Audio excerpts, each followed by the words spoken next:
Hello students, good morning all of you. तो हम लोग अपना 5th चैप्टर स्टार्ट कर रखा है। तो उसके अंदर प्रेस रसायन के अंदर हम लोगों ने कितना कंप्लीट कर लिया था कि लास्ट हम लोग क्या पढ़ रहे थे कि क्लोराइड विलयनों का शुद्धिकरण कैसे किया जाता है। तो अपोहन विधि से शुद्धिकरण पढ़ लिया था और वैद्युत अपोहन विधि से भी हम लोगों ने शुद्धिकरण पढ़ लिया था। अपोहन विधि के अंदर हम लोग क्या करते हैं कि जो एक क्लोराइड विलयन का जो बैग होता है उसको लटका देते हैं उसके अंदर, जल के अंदर, तो जितनी भी अशुद्धियां होती है वो निकल जाती है और जो क्लोराइड पार्टिकल्स होते हैं वो रह जाते हैं। ऐसे ही वैद्युत अपोहन के अंदर क्या कहते हैं कि अगर हमारे इलेक्ट्रोलाइट्स अशुद्धियों के रूप में उपस्थित होते हैं तो हम लोग क्या लगा देते हैं, इलेक्ट्रोड्स लगा देते हैं। तो इलेक्ट्रोड लगाने की वजह से होता क्या है कि जो रिएक्शन है वो स्पीड में चली जाती है, तो फास्ट होने लगती है। तो ये अपोहन और वैद्युत अपोहन क्या होते हैं, उसी का एक मॉडर्न मेथड है अपोहन विधि का। ठीक है, नेक्स्ट हम लोग जो तीसरा प्रोसेस हम पढ़ेंगे वो तीसरा हमारा है अति सूक्ष्म निस्यंदन।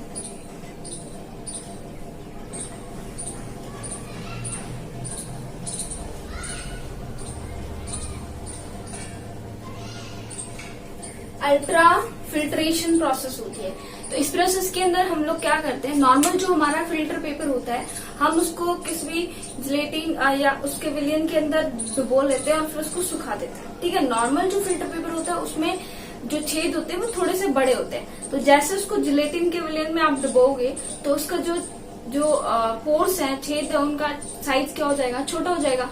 तो जैसे ही आपने उसको सुखा दिया तो क्या होगा उसके बाद कि जो आपका विलयन है अब कैसे हो गया, मान लो पहले इतने बड़े बड़े पोर्स थे इसके अंदर और जैसे आपने क्या किया, इसको सुखाया उसके अंदर, तो इसके पोर आधे भर गए।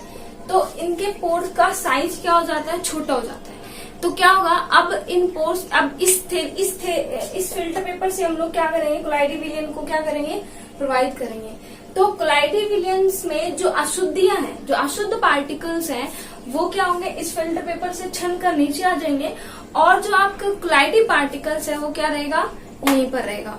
ठीक है, तो इस प्रकार से हम लोग अल्ट्रा फिल्ट्रेशन करते हैं। इस प्रोसेस के अंदर अभी क्लोराइड विलयन को क्या किया जाता है, शुद्ध किया जाता है। नेक्स्ट जो हमारा आता है कि हम लोग देखते हैं क्लोराइड विलयनों के गुण।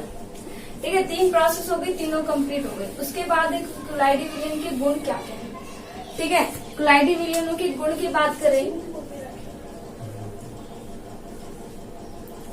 तो पहले इसकी है विषमांग प्रकृति।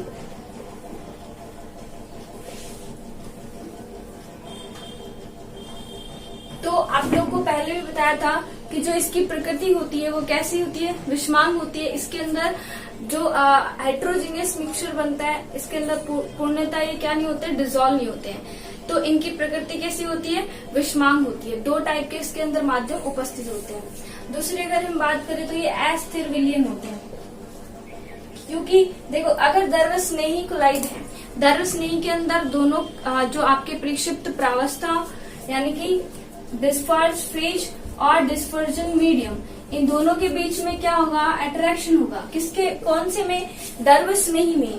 तो द्रवस्नेही जब है तब उनके अंदर क्या अट्रैक्शन फोर्स है। तो अट्रैक्शन फोर्स की वजह से वो क्या बना रहे हैं, स्थिर बना रहे हैं। बट अगर हम बात करें कौन सी क्लोराइड की, द्रव विरोधी की, तो द्रव विरोधी के अंदर क्या होता है कि द्रव विरोधी के अंदर क्या होता है कि इनके अणुओं के बीच में कोई भी क्या नहीं होता, अट्रैक्शन फोर्स नहीं होता है। तो अट्रैक्शन फोर्स नहीं होने के कारण ये क्या हो जाते हैं, एक दूसरे को क्या करते हैं, बिल्कुल स्टेबल नहीं रह पाते।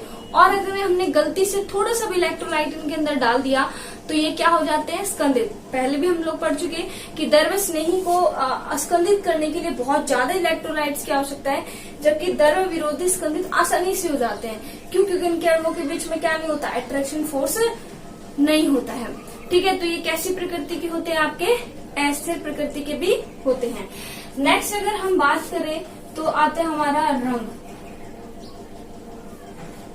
देखो क्लोराइड जो विलयन होता है उनका रंग क्या होता है, एक ही कंपाउंड का जो सोल होगा उसका अलग अलग कलर का मिल सकता है। तो जैसे अगर हम सिल्वर सोल की बात करें, सिल्वर सोल की,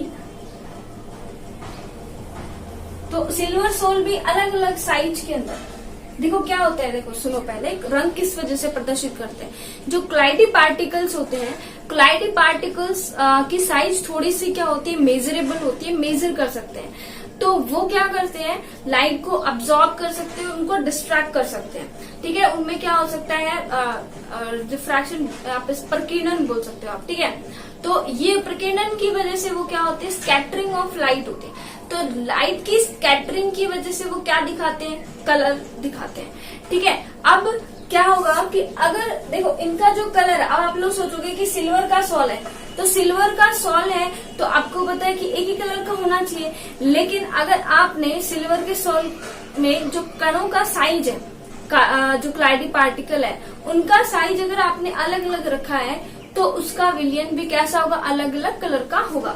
मान लो आपने 6.10⁻⁻10 ऐसे कुछ एनम रखा है, तो इसका जो कलर होगा वो नारंगी कलर का, एक इसका नारंगी कलर का सॉल्व बनता है, एक इसका रेड कलर का सॉल्व बनता है।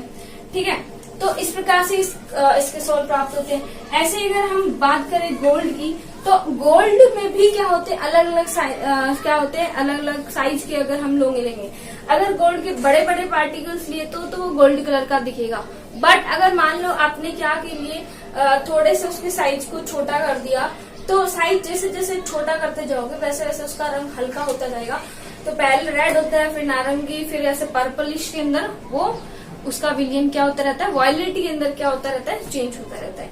ठीक है, तो इस प्रकार से रंग किस पे डिपेंड कर रहा है, क्लाइडी कणों की साइज पे, कि साइज जैसे जैसे होगी उसकी चेंज हो रही है, वैसे वैसे उसका रंग भी क्या हो रहा है, चेंज हो रहा है। ठीक है, तो ये उसकी नेक्स्ट प्रॉपर्टी होगी किस पे, साइज पे।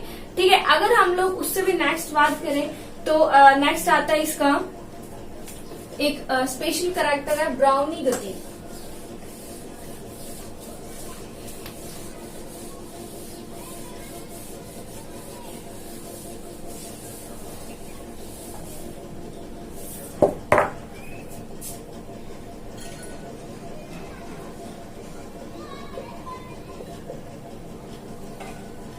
ब्राउनी गति क्या होती है, देखो क्लाइडी जो पार्टिकल्स होते हैं, ब्राउनी गति होती है, इसको सबसे पहले इसको जिगजैग मूवमेंट भी बोलते हैं। इसमें क्या बताया गया कि जो आपकी क्लाइडी पार्टिकल होते हैं उनका कोई भी मतलब एक निश्चित क्या नहीं होता, पाथ नहीं होता, वो ऐसे ऐसे जैसे जैसे जिगजैग ऐसे होता है ना, तो यानी क्लाइडी पार्टिकल हमारा यहाँ है तो ऐसे ऐसे ऐसे ऐसे क्या करते रहते हैं, मूव करते रहते हैं और सारे एक दूसरे को क्या करते हैं, टक्कर देते रहते हैं। ठीक है, तो होता क्या है कि एक पार्टिकल दूसरे पार्टिकल से टकराता रहता है और मूवमेंट क्या करता है, करता रहता है। इन केस अगर मान लो ब्राउनी गति नहीं हो, अगर मान लो ब्राउनी गति नहीं हो, तो ब्राउनी गति नहीं होगी तो जो आपको पता है कि क्लाइडी जो पार्टिकल होते हैं उनका साइज हमारा क्या होता है, बड़ा होता है। ठीक है, बड़ा होता है तो जैसे जैसे मतलब थोड़े से क्लाइडी कण इकट्ठा हो जाएंगे। ठीक है, तो इकट्ठा हो जाएंगे तो वो क्या हो जाएंगे, स्कंदित हो जाएंगे। ठीक है, तो अगर उनमें कोई भी मूवमेंट नहीं होता हो तो क्या हो जाएंगे, वो क्लाइडी कण इकट्ठा होके क्या हो जाएंगे, स्कंदित हो जाएंगे। तो जो हमारा क्लाइडी सॉल जो बना वो वेस्ट हो जाएगा। तो इसलिए क्या होते हैं, इनके जो पार्टिकल्स अपने आप को रिलायबल रखने के लिए, स्टेबल रखने के लिए क्या करते हैं, मूवमेंट करते हैं। That movement is known as zigzag manner या जिगजैग मूवमेंट या ब्राउनी गति। इसके अंदर क्या होता है कि एक जो पार्टिकल होता है, ये पार्टिकल ऐसे इधर मूव कर लिया, इससे टकराया, इधर मूव कर लिया, इससे यानी कि ऐसे पूरा किसी भी टाइप से बना सकते हो, ये नहीं इस टाइप से बनाना है। आप ऐसे करोगे, ऐसे ऐसे ऐसे ऐसे, ये वाली भी क्या, कौन सी गति हो जाएगी, ब्राउनी गति हो जाएगी।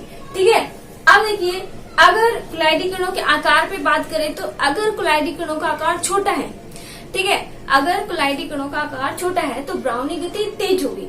अगर क्लाइडी कणों का आकार बड़ा है तो ब्राउनी गति क्या होगी, स्लो होगी।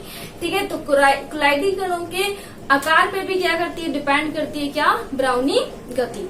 अगर छोटा होगा, अगर जो पार्टिकल का साइज है, पार्टिकल का साइज अगर छोटा है, ठीक है, तो ब्राउनी जो मूवमेंट है वो क्या होगा, ज्यादा। और अगर साइज का जो पार्टिकल का साइज है वो बड़ा है तो ब्राउनी मूवमेंट क्या होगा, कम। यानी ब्राउनी मूवमेंट किस पे डिपेंड कर रहा है, साइज पे डिपेंड कर रहा है। ठीक है, ज्यादा या कम किस प्रकार से होगा। ओके, हल्के कण होंगे तो फटाफट से एक दूसरे भागेंगे एक दूसरे की तरफ, और अगर भारी कण होंगे तो स्लो स्लो स्पीड से जाएंगे। Okay, that's clear. अब उसके नेक्स्ट अगर ये हो गया इसका गुण। ठीक है, फिर अगर हम बात देखें चार्ज की, तो क्लाइडी पार्टिकल्स पे भी चार्ज भी होता है। डिटेल से हम लोग चार्ज के बारे में पढ़ेंगे। इसके बाद इसके प्रकाशिक गुण के बारे में पढ़ते हैं।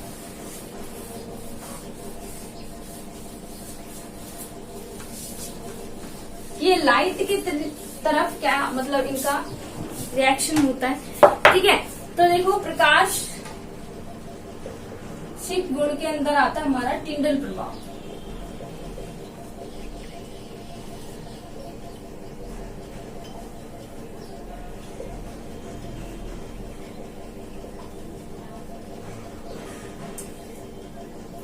टिंडल प्रभाव देखो आप लोगों ने देखा होगा, जो सुबह सुबह ऐसे सूरज की रोशनी आती है तो एक हमें उस लाइट का पाथ दिखाई देता है ना, है ना। या फिर आप लोग सिनेमा हॉल्स में गए होंगे तो आपने देखा होगा प्रोजेक्टर जो होता है उसको रखा जाता है और पर्दे पे ऐसे उसको फोकस किया जाता है। ठीक है, तो क्या होता है, जो उस प्रोजेक्टर से जो लाइट निकल रही है उसका भी हमें क्या दिखता है, पाथ दिखता है, मतलब रास्ता जो है वो दिखता है। अगर बात करें जैसे कि मान लो एक अंधेरा कमरा है, ठीक है, अंधेरा कमरा है, उसकी मान लो पूरा अंधेरा, अगर थोड़ी सी उसकी खिड़की खुली हुई है और उससे सूरज की रोशनी आ रही है तो उसके अंदर आप, ये तो ऑलमोस्ट घरों में भी हम लोग देख लेते हैं, ठीक है, तो उसके अंदर से जो रोशनी आ रही है उसमें से छोटे पार्टिकल्स हमें उड़ते हुए दिखाई देते हैं। ये सब किसके उदाहरण है, ये सब टिंडल प्रभाव के उदाहरण है। और ये टिंडल जो प्रभाव है कौन प्रदर्शित करते हैं, कोलाइडी पार्टिकल्स प्रदर्शित करते हैं। ठीक है, वास्तविक विलयन हम लोगों ने देखो, हम लोगों ने दो प्रकार के विलयन पढ़े थे। वास्तविक विलयन में भी देखा था, कोलाइडी विलयन देखा था, एक निलंबन होता है, उसको साइज बहुत बड़ा होता है। तो वास्तविक विलयन का साइज बहुत छोटा होता है। तो उनके जो पार्टिकल्स होते हैं ना, मान लो ये मैंने एक बीकर लिया है, ठीक है, तो ये वास्तविक विलयन है, इसमें इनका पार्टिकल का साइज क्या है, बहुत ही क्या है, छोटा है। और कोलाइडी विलयन का पार्टिकल का साइज क्या है, थोड़ा बड़ा है ना, इनका साइज क्या है, बड़ा है। आपने क्या किया, एक प्रकाश डाला, ठीक है, ये लाइट डाली है, तो इसके अंदर अगर मान लो ये वाला हमने इसमें क्या डाला है, वास्तविक विलयन डाला है, तो जो वास्तविक विलयन जहाँ पे डाला है वहां पे आपको थोड़ा सा लाइट तो यहाँ दिखाई देगा, थोड़ा सा लाइट यहाँ दिखाई देगा। इट मीन्स क्या है कि ये आपने इधर से डाला, ठीक है, प्रकाश, तो प्रकाश यहाँ से डल रहा है, वो अंदर इसके कौन सा मिश्रण है, होमोजीनियस, यानी समांगी प्रकृति का है, तो वो लाइट को कोई भी अब्जॉर्ब डिस्ट्रैक्ट नहीं करेगा, तो इसलिए कोई भी नहीं होगा। लेकिन जैसे आपने कोलाइडी पार्टिकल्स के अंदर डाला तो इस प्रकार से क्या होगा, यहाँ से पूरा आपको पाथ एकदम से नजर आएगा कि लाइट किधर से किधर जा रही है, तो पूरा आपको पाथ हमेशा क्या होगा, ऐसे दिखाई देगा। ठीक है, अब ये दिखाई क्यों देता है ये हम लोग रीजन पढ़ेंगे। ठीक है, टिंडल प्रभाव समझ में आया कि जो प्रकाश का जो अगर हम लोग किसी भी कोलाइडी पार्टिकल पे, कोलाइडी जो पार्टिकल या कोलाइडी सोल पे प्रकाश का स्रोत डालते हैं तो जो प्रकाश का रास्ता है, प्रकाश का पाथ है, पथ, वो हमें दिखाई दे दे, that's effect is known as Tyndall effect. अब इस इफेक्ट को टिंडल इफेक्ट तो कह दिया, अब इस इफेक्ट के कारण क्या है, क्यों होता है टिंडल प्रभाव, किस वजह से होता है। ठीक है, तो क्या होता है, कारण इसके क्या होते हैं कि वास्तविक विलयन में हमने देखा कि वास्तविक विलयन कैसा है, समांगी विलयन है और इनके पार्टिकल की जो साइज है वो कम है। ठीक है, होमोजीनियस मिक्सचर है, पार्टिकल की साइज कम है, इट्स वाई, इसलिए क्या होगा, इसमें कोई भी ये डिस्ट्रैक्शन नहीं करता लाइट का, जैसे इसके अंदर लाइट पास हो जाती है। लेकिन अगर हम बात करें कोलाइडी जो विलयन होते हैं आपके, कोलाइडी विलयन का जो पार्टिकल का साइज होता है वो क्या होता है, बड़ा होता है। वो क्या करते हैं, ये कोलाइडी विलयन का पार्टिकल है, यहाँ से जैसे इसके ऊपर लाइट आ रही है तो ये लाइट को क्या कर देता है, प्रकीर्णित कर देता है, रिफ्रैक्ट कर देता है, ठीक है, स्कैटर कर देता है।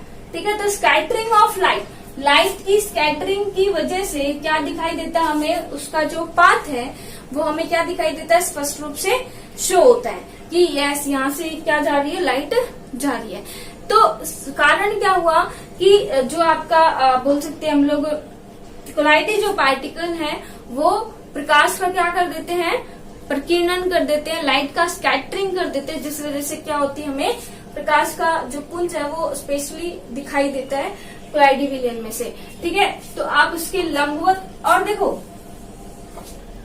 इस प्रकार से आप डाल रहे हो, ठीक है, ये प्रकाश जा रहा है इधर से, है ना, और ये आपको पूरा ऐसे लाइट जो है यहाँ पे, ये मान लो कोलाइडी विलयन है और यहाँ से पूरा आपको लाइट दिखेगी। अगर आपने क्या किया, यहां से ही आपने देखना शुरू किया, ठीक है, तो आपको कुछ नहीं शो होगा ज्यादा, बट आप इसके लंबवत देखते हो, लंबवत मतलब आपने ऐसे यहाँ से देखना शुरू किया, ठीक है। तो यहाँ से कैसे देखोगे भाई, ऐसे देखोगे ना, ऊपर से देख लो, लंबवत देख रहे हो तो ये प्रकाश का जो आपको रास्ता है वो क्या दिखाई, क्लीन दिखाई देगा। तो प्रकाश के लंबवत देखने से प्रकाश का जो पुंज है वो पूरी तरह से क्या दिखाई देता है, हमें शो होता है कि भाई हाँ इधर से प्रकाश का पथ गुजर रहा है। तो ये आपका क्या होता है, टिंडल प्रभाव होता है। एग्जाम्पल की बात करें तो एग्जाम्पल के अंदर मैंने आपको वैसे भी बता दिया कि एक अंधेरे कमरे में प्रकाश के पुंज गुजारते हैं। अच्छा, अंधेरे कमरे में प्रकाश की किरण गुजरी तो उससे क्या फर्क पड़ गया, क्यों हमें दिखा, क्योंकि हमें बताया हमारे एनवायरनमेंट के अंदर बहुत सारे क्लाउडी पार्टिकल जो इधर उधर ऐसे क्या कर रहे हैं, घूम रहे हैं, ठीक है। तो ऐसे ही घूम रहे हैं तो इसलिए क्या है, वो उन लाइट को क्या कर देते हैं, प्रकीर्णित कर देते हैं, स्कैटर कर देते हैं, जिस वजह से हमें प्रकाश का जो वो पथ है वो दिखाई देता है। उसी प्रकार से अगर हम सिनेमा हॉल की बात करें तो सिनेमा हॉल में जो प्रोजेक्टर लगाया जाता है, तो जो प्रोजेक्टर की लाइट जिस पाथ से जाती है उस पाथ में बहुत सारे क्या होते हैं, क्लाउडी पार्टिकल होते हैं। तो वो क्लाउडी पार्टिकल के पाथ को क्या कर देते हैं, डिस्ट्रैक्ट कर देते हैं, ठीक है। अगर फिर हम ऐसे ही बात करें कि जो आपके मान लो ये जो होते ना तालाब वगैरह, ठीक है, तो तालाब वगैरह में भी क्या होते हैं, जो लाइट को वो प्रकीर्णित कर देते हैं, तो उससे जो ब्लू कलर दिखाई देता है उसका तालाब का, वो भी किसकी वजह से दिखाई देता है हमें, इस जो होता है टिंडल प्रभाव के कारण ही दिखाई देता है, ठीक है। तो ये सारे क्या हो गए आपके टिंडल प्रभाव के क्या हो गए, एग्जाम्पल्स हो गए, कारण हो गया। एक चीज और याद रखना कि जो आपका वेवलेंथ होता है, जो आपका प्रकीर्णन होगा प्रकाश का, वो क्या होगा, ब्लू कलर का जो वेवलेंथ होता है वो सबसे कम होता है, ठीक है। ब्लू कलर का जो वेवलेंथ वो सबसे कम होने की वजह से उसका प्रकीर्णन सबसे ज्यादा होगा। तो जितनी वेवलेंथ कम होगी उसका प्रकीर्णन उतना ही क्या होगा, ज्यादा होगा। इसीलिए सारे क्या होते हैं हमें ब्लू कलर के दिखाई देते हैं। जो ये ब्लू कलर जो पानी पे जो कलर दिखाई देता है वो ब्लू कलर का क्यों दिखता है, क्योंकि सबसे कम वेवलेंथ क्या होती है, इसी कलर की होती है। तो इस कलर की वेवलेंथ होती है, इसलिए प्रकीर्णन की वजह से ये ब्लू कलर ही हमें क्या होता है, शो होता है। इसलिए तालाबों वगैरह का पानी क्या दिखाई देता है हमें, या फिर आप जो नदी होती है उनमें जो बहता हुआ पानी ब्लू कलर का हमें दिखाई देता है। ओके, तो ये सारे क्या प्रभाव हो गए, टिंडल प्रभाव के एग्जाम्पल हो गए। उसके बाद अगर हम बात करें आवेश की, अभी मैं बात कर रही थी आवेश की, तो नेक्स्ट जो आता है हमारा वो आता है आवेश। गुण चल रहे हैं, ठीक है, सारे गुण के अंदर ही आएंगे ये। तो इसके वैद्युत गुण, आवेश किसके अंदर आएंगे, विद्युत वाले में। तो इसके वैद्युत गुण की बात करें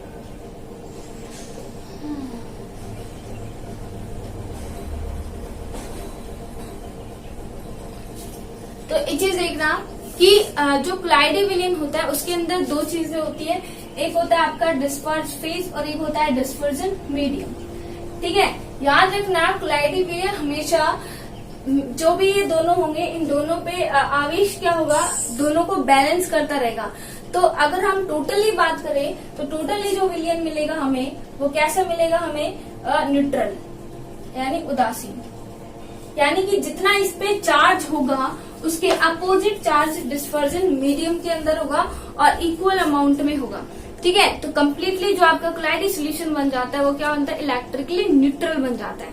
तो हमारे दो प्रकार के जो सोल आते हैं, ठीक है, आवेश में दो प्रकार के सोल को बांटा गया है, एक आपके ऋणावेशित सोल और एक आपके क्या होते हैं धनावेशित सोल। इनको बच्चों याद ही करना पड़ेगा, कोई ट्रिक नहीं है, कोई ये नहीं है कि भी इनको समझाया जा सकता है, बस याद करना है कि धनावेशित सोल के अंदर कौन से आएंगे और ऋणावेशित सोल के अंदर कौन से आएंगे।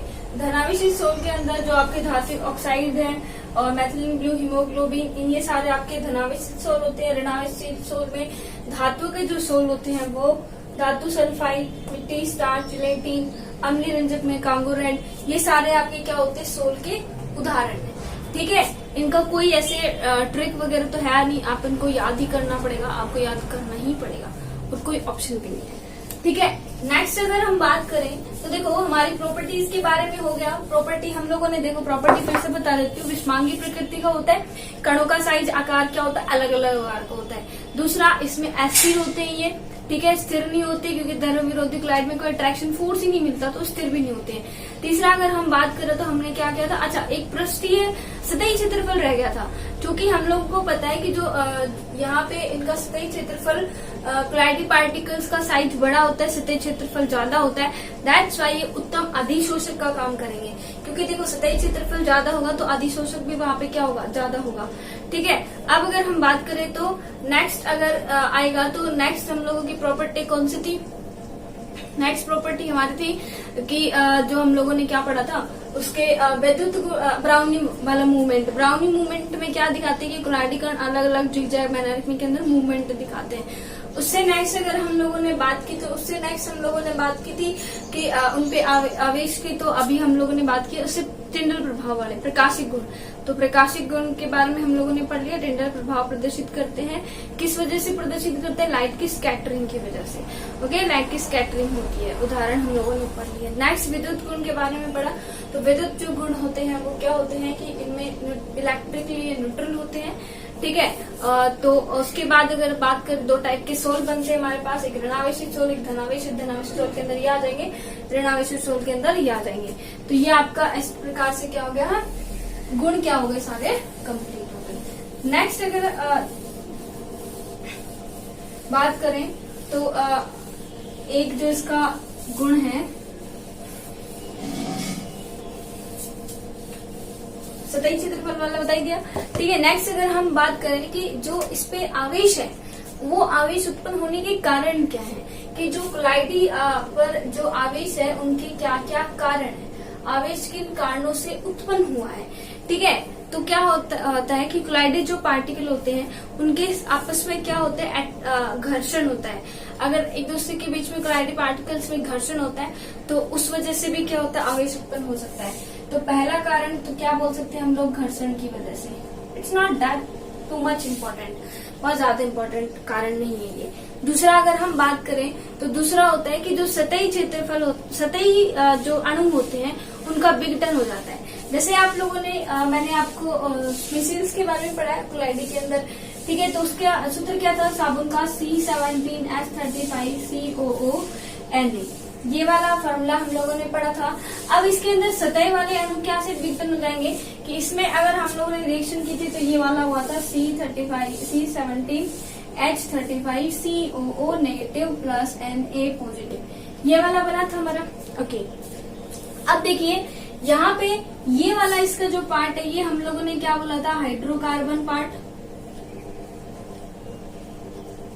जो कि क्या होता है नेगेटिव, और ये इसका आयनिक पार्ट जो क्या होता है पॉजिटिव। तो इसका जो हाइड्रोकार्बन जो नेगेटिव पार्ट है, हाइड्रोकार्बन जो नेगेटिव पार्ट है वो आपस में क्या हो जाएंगे, संयोजित हो जाते हैं और किसका बनाते हैं, मिसाइल का फॉर्मेशन करते हैं ना। तो चार्ज तो इन पे डेवलप हुआ ही है, नेगेटिव चार्ज डेवलप हो गया। अब वो चार्ज डेवलप हो गया है, तो चार्ज डेवलप हो गया तो इनका ये वाला भाग जल क्या होता है, जल विरोधी, और ये वाला क्या होता है, जल आकृषी। तो ये क्या होता है, अंदर की तरफ हाइड्रोकार्बन सीधा अंदर की तरफ होता है इस टाइप से, और इनका जो हेड पार्ट होता है वो बाहर। ये तो हम लोगों ने पूरा पिछले वाली वीडियो में पढ़ ही चुके हैं हम लोग। ठीक है, तो इस प्रकार से ये बताने का क्या है कि चार्ज कैसे हुआ। तो चार्ज कैसे हुआ कि जो इसके सतह के जो पार्टिकल्स थे वो क्या हो गए, डिसोशिएट, टूट गए, तो पार्टिकल्स में चार्ज डेवलप हो गया। ओके, ये हो गया। नेक्स्ट जो तीसरा आता है वो इम्पोर्टेंट आता है। तीसरा जो इसका टाइप आता है वो आता है आयनों का वर्णात्मक अधिशोषण।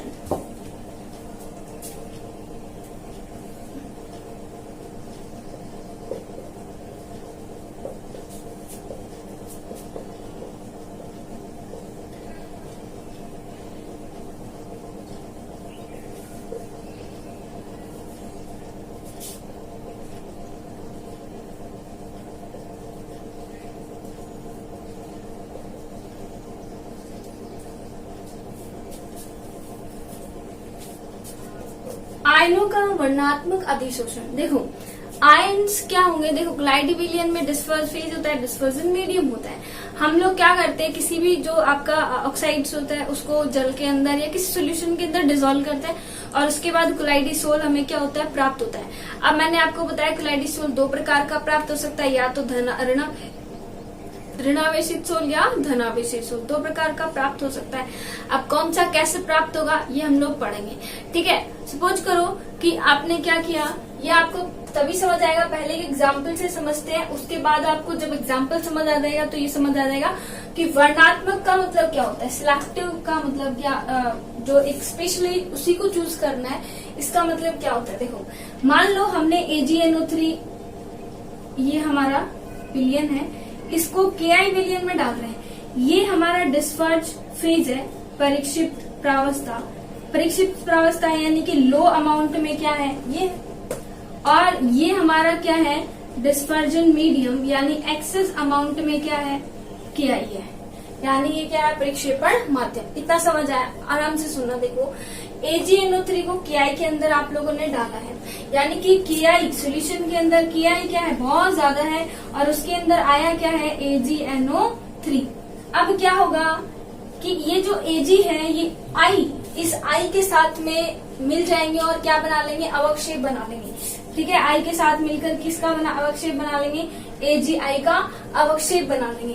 तो जितने भी इसके अंदर जो आयंस प्रेजेंट है I Ag, वो इस I के साथ जुड़ जाएंगे और क्या बना लेंगे AgI, और प्लस में क्या मिल जाएगा KNO3। अब मैंने देखो आपको थोड़े टाइम पहले 2-3 वीडियो पहले ही, 1 या 2 वीडियो पहले एक चीज बताई थी कि जो आपका क्लाइडी पार्टिकल होता है, पेप्टिकरण विधि में बताया था कि जो क्लाइडी पार्टिकल होता है वो अपने अंदर जितने जो आयंस प्रेजेंट है उनमें से ही किसी आयन का क्या करता है अपनी सतह पे अधिशोषण करता है। पढ़ा था कि नहीं पढ़ा था? हम लोगों ने पढ़ा था FeOH3, इसका सोल था, वो Fe+ आयन का अधिशोषण कर रहा था, FeCl3 डाला था तब। ऐसे ही अगर हम इसमें बात करें तो उसके अंदर FeOH3 किसका अधिशोषण करता है Fe+3 का। तो ऐसे ही AgI जो है, AgI, अब देखो जितना AgI था वो KI के साथ क्या हो गया, I के साथ क्या हो गया प्रेसिपिटेट हो गया, और हमारा क्या बन गया जम गया, और क्या बन गया अवक्षेप। अब एक चीज ध्यान से सुनना कि अगर AgI का अवक्षेप बन गया, लेकिन एक चीज देखो कि विलियन के अंदर I जो है वो बहुत ज्यादा अमाउंट में, ये नहीं कि बस इतना ही था जितना इसके साथ जुड़ गया, ये तो हमने बहुत कम डाला था ना। तो अभी विलियन के अंदर कौन कौन से आयन बच गए, जो आपका बाहर विलियन बचा है उसके अंदर कौन कौन से आयन बचे हैं? एक तो NO3 नेगेटिव, एक आपका बचा इधर से K पॉजिटिव, और एक आपका I नेगेटिव। बताओ I नेगेटिव बचा कि नहीं बचा? ये वाली चीज समझ में आई कि नहीं आई कि यहाँ पे अवक्षेप जरूर बन गया इसका। अब आप सोचोगे मैडम ये तो I तो आपने लिखा था I हो गया, बच्चा कैसे?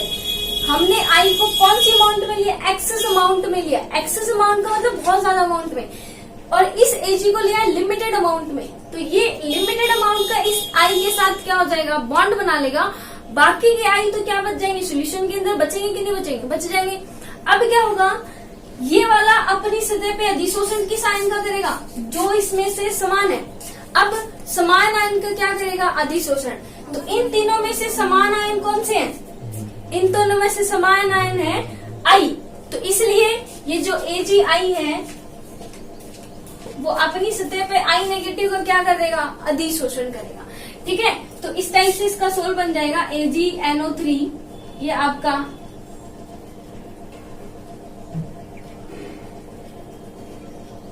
I negative, I negative, I negative, I negative, I negative, I negative. इस प्रकार से I नेगेटिव अपनी सतह पे क्या कर लेता है? अधिशोषण कर लेता है। उसके बाद ये क्या करता है? K पॉजिटिव NO3 नेगेटिव का अधिशोषण करता है। ठीक है, तो वो बाद की बात है, वो सेकंड लेयर बनती है, लेकिन फर्स्ट लेयर जो बनती है इसकी वो किस पर बनती है? I negative. अब नेगेटिव आयन का अधिशोषण किया है, इसलिए इस सोल को हम लोग बोलते हैं ऋणात्मक सोल। कौन सा सोल प्रिपेयर करेगा? ऋणात्मक सोल प्रिपेयर करेगा। ओके, एक चीज और याद रखना कि यहाँ पे इन तीनों में से इसने I को सिलेक्ट किया, I को ही चयनित किया। That's why it is known as आयनों का वर्णात्मक अधिशोषण। वर्णात्मक मतलब जिसको स्पेसिफिकली इसने चूज किया है कि ये सिर्फ I नेगेटिव के साथ ही जुड़ सकता है और किसी के साथ नहीं जुड़ सकता। तो ये Ag जो I है वो I के साथ ही जुड़ सकता है। एक केस हो गया कि जब हमने क्या लिया है AgNO3 लिमिटेड में और KI एक्सेस में। ओके, दूसरा केस अगर हम बात करें तो हमने क्या ले लिया? KI लिमिटेड यानी KI को डिस्पर्स फेज के रूप में और AgNO3 को डिस्पर्जन मीडियम के रूप में। अब बताओ, रिएक्शन तो वही होनी है, रिएक्शन तो वही होनी है, लेकिन अभी बताना मुझे यहाँ पे जो Ag है ये इस I के साथ में क्या हो जाएगा? जुड़ जाएगा। ठीक है, और K जो है वो NO3 के साथ में जुड़ जाएगा। अब ये जो AgI का जो सोल बना है,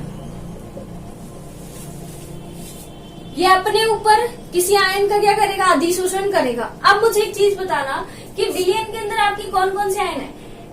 के आपको पता है डिस्पर्जन लिमिटेड है, तो एक तो के कहीं काम नहीं आया, के पॉजिटिव है।